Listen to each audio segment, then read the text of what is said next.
आमच्या जातीची नाहीस, तुझ्या मुलांना आम्ही स्वीकारणार नाही. नाशिक मधून माणुसकीला काळीमा फासणारी एक अत्यंत संतापजनक घटना समोर आली आहे.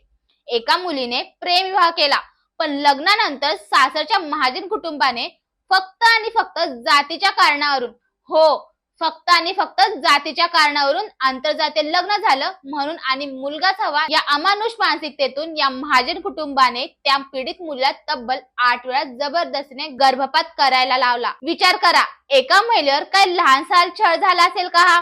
अखेर या भयानक त्रासाला कंटाळून तिने नाशिकच्या म्हसरूळ पोलीस ठाण्यात धाव घेतली.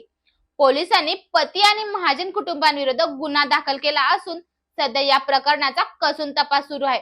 पण मला सांगा, आज 21व्या शतकात आपण जगतोय, तरी जातीपातीसाठी आणि प्रेमविवाह केला म्हणून एका महिलेवर असा अमानुष अत्याचार होणं कितपत योग्य आहे? अशा क्रूर सासरच्या लोकांना कोणती कडक शिक्षा झाली पाहिजे? कमेंट मध्ये नक्की सांगा.